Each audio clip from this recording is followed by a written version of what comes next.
I'm here today with Yuan-Sheng Yu. He is senior analyst of Lux Research. Yuan-Sheng, welcome. Welcome. Thank you for having me and inviting me. I'm happy to answer any and all your questions to the best of my ability today. Well, the topic is coal. And the question is, number one, why is coal no longer economically viable in the U.S.? Yeah, I think there's three, factors driving the decline of coal. One of those is economics, and that's largely due to the rise of cheap natural gas over the last decade. By all means, the massive shutdowns in the last couple of years is not an overnight phenomenon. The decline has been going on for over a decade now, but it's speeding up. I think it's been very steady in terms of the number of coal plants shutting down in the U.S. Over the last 5 years. And forecasts show that there are no new coal projects planned in the pipeline. So they're not being replaced by any more coal. So those are really the large factors there. Economically speaking, natural gas, of course, has become very cheap due to shale.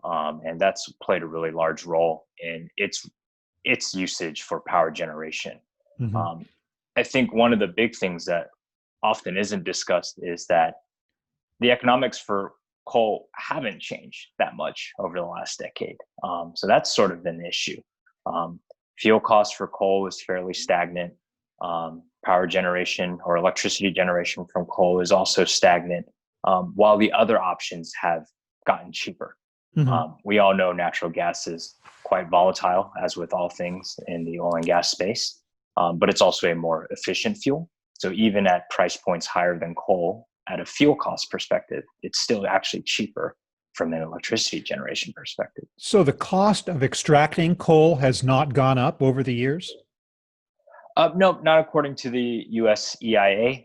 Fuel costs of coal have actually declined, but of course, minimal change in the grand scheme of things, basically flat.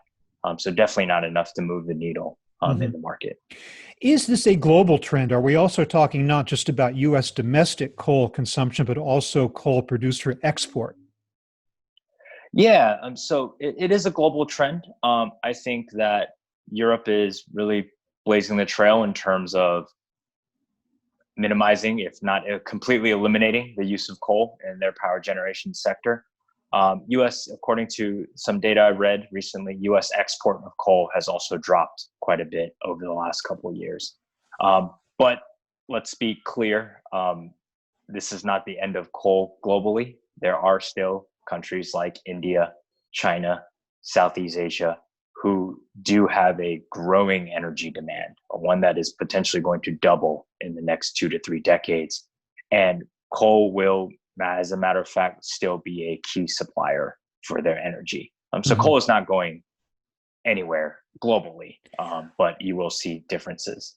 Well, it will, in fact, will it not be bumping up against more stringent environmental rules going forward in the years ahead, more awareness of that? And would that help to raise the cost of extraction and in some cases even prevent it from happening?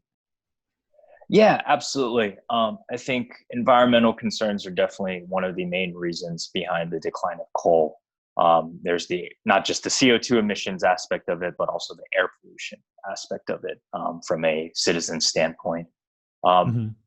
However, if you look at the areas in India, China, Southeast Asia, their concern right now, priority one is not environmental. Priority one is just full electrification, being able to provide cheap, reliable electricity to all of their citizens and all their population. So that's still the number one priority. In an ideal world, it would be renewables, but Well, maybe we could talk about that in a minute, but I'm wondering also, I mean, is this purely, you say natural gas is at this point, at least the natural replacement for coal, and I can understand that, but does oil come into this at all? Because that's shale production as well. We all know that there's a huge glut of oil on the market, that oil prices have tanked. But is there any comparison or any relationship between oil prices and oil use and coal production and the economics of coal? Yeah, I mean, oil use and power generation is fairly minimal globally in the energy mix.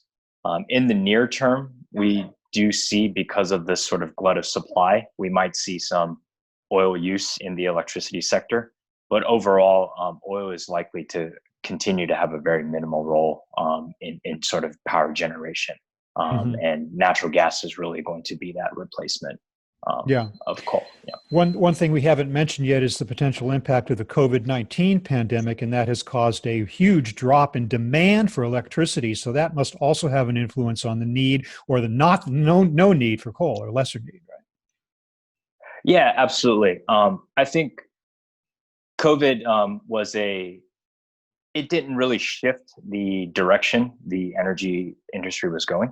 All it did was reinforce the trends that we are all aware of. And in hindsight, hopefully in a few years when we look back, it actually provided a snapshot into what the industry would be facing in terms of demand. There's massive lockdowns globally that dropped oil demand, dropped electricity demand. And the reality is that is what a lot of us forecast, 2030, 2040, 2050, because of better energy efficiencies, because of electric vehicles, et cetera. So it's actually been a stress test for a lot of organizations, even governments, to really see how they responded, whether very well or poorly, and take those lessons learned and really apply them to sort of the recovery and the regulations post-COVID. Yeah. Yeah. Has natural gas experienced the same market glut that oil has, and to the extent that both of them are coming from shale production? Has that been a problem with the natural gas market, that prices have been very low there as well? Yeah, so natural gas prices are obviously fairly closely linked to oil prices at the end of the day, globally and in the US. There has been some disruption to the natural gas market, especially in the US, given that the US is a major exporter of LNG to the likes of South Korea, Japan, Southeast Asia. So there has been, as well as China. So there has been sort of a fragmentation of how do we resume business, because there are a lot of contracts canceled in terms of we don't need this LNG because there is no demand. So we think that in the near term, there will be sort of some mediation happening between customer and supplier. But we do believe, because of what happened, is actually going to drastically alter the natural gas market globally. There might be an evolution of that partnership between supplier and customer to become more of a partnership rather than a relationship in terms of how to build out natural gas infrastructure and supply chain, especially in a lot of the developing regions. So what about renewables? I think perhaps it could be argued that the progress of renewables has been slowed by low oil prices and low natural gas prices, but I think we all know at some point, we don't know when, renewables are going to come upon the stage and play a major role in energy production and consumption. When is that going to happen? And if so, what types of renewables are showing the most promise? Yeah, absolutely.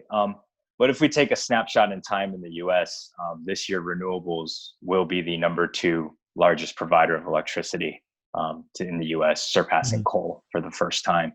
And you're absolutely right.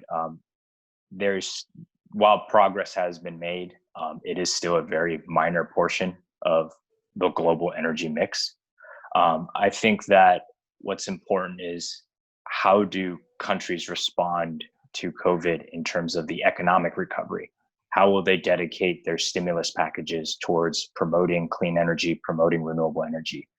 Because while you can view renewable energy as a project development sort of installation and things like that, it's also a very large infrastructure play.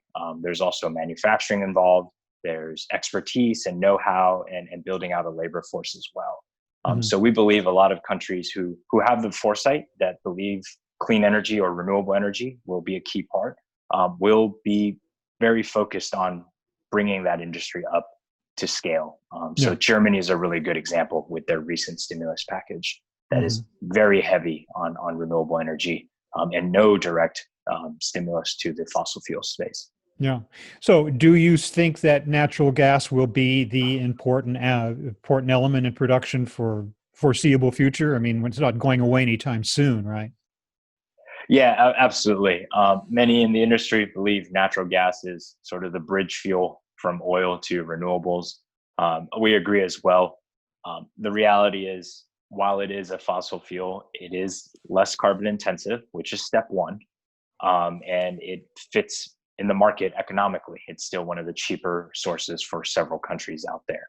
And, you know, the proliferation of natural gas is also going to be important, especially if we're going to move towards a hydrogen economy as well, because that is kind of the organic transition and evolution from natural gas to hydrogen. So absolutely, natural gas will be there. Well, Yuan-Sheng Yu of Lux Research, I want to thank you so much for your insights on the energy market with a particular emphasis on the fate of coal and natural gas. So thanks very much for being with us today to talk about this topic. Thanks a lot. No, thank you very much, and we appreciate it.